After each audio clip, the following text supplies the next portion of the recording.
Hey guys, back again. What's that, you might ask? Just a knife that was bleached into my carpet. Oh, it's not normal. All right, then let's unpack this Psy-Op. Okay, so here we are sitting on the dunny, and what is in our direct vision? The knife. It's also conveniently placed directly under a light. What's the best thing about living alone? Pooing with the door open. Okay, so there are two family members in particular that are very active in my targeting. One of my sisters and her son, my nephew.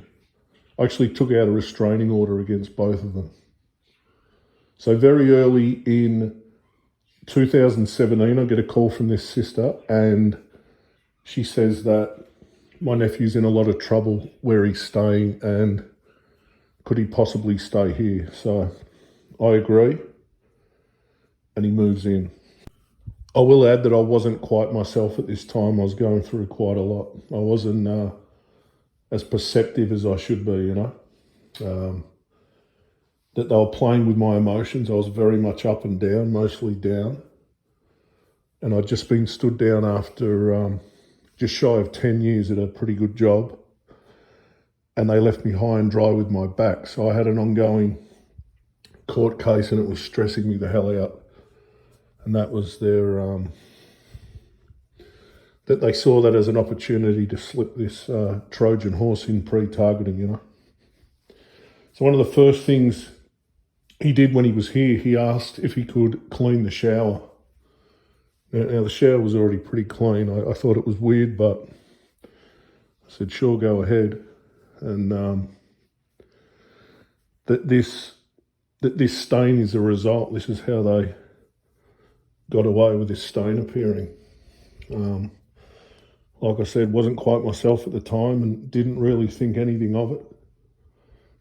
Even the shape of it never even came to me. I barely even looked at it. I just thought, you're a dickhead, whatever.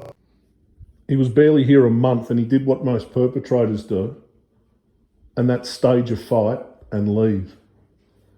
And when I say left, he vanished. He's a ghost. No longer at his old residence, gone. He actually took my house keys. He never gave my house keys back, so no doubt they got passed around. But he left 3 possessions behind, most noteworthy being a samurai sword.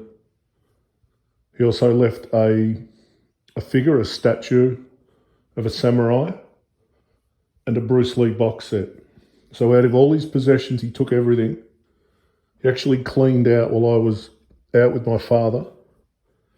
No doubt they set that up. They got him out, but he left those 3 possessions. So sword, warrior, box set, you know, movies for me to watch about combat. And there's now a knife bleached in my carpet. This period, by the way, would be just prior to my previous video about the procedure with my neck. So now they have all their stimuli in place. And shortly after the targeting begins, it begins with what I'd call subtle V2K, where you hear something but you're not sure if you did, and you do a bit of a double take. Well, that ramps up into really aggressive V2K, where 2 men are constantly provoking me to a fight. I'm even aware of the voices used. It was my father's neighbour and my next door neighbour's son. And these voices would go at me day and night. There was absolutely no relief. They were working me up, trying to get me aggressive. And when you couple that with the extreme noise harassment, we're talking helicopters, they were kicking my back fence, tapping on my windows, throwing things on the roof, popping my roller door in and out. Cars were constantly coming up, revving their engines, tooting their horns.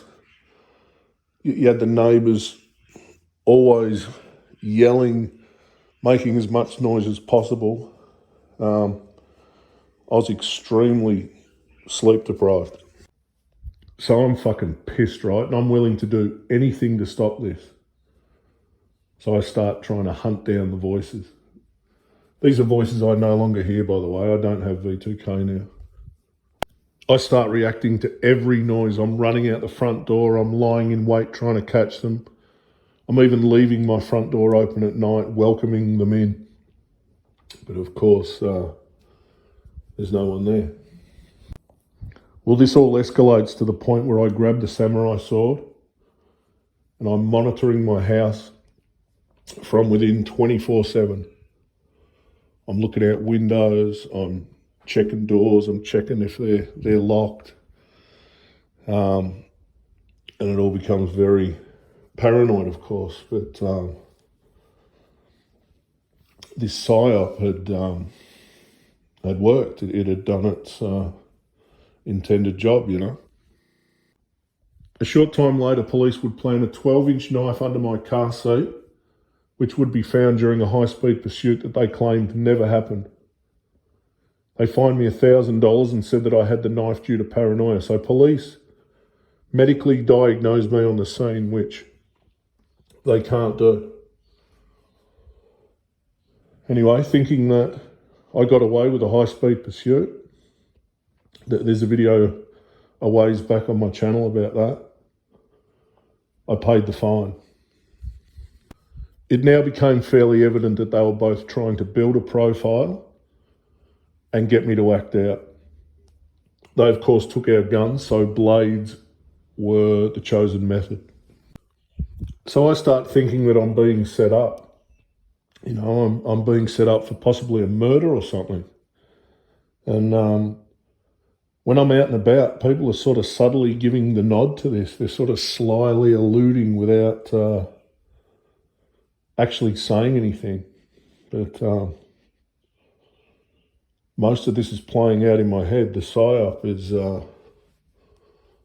just eating away at me. Anyway, I ended up settling down, doing some research and finding out what I actually was, a TI, and that this is part of a much larger program. I can remember typing these words into my computer. My neighbours are attacking me with sonic weapons, and that led me to find out what a TI actually was.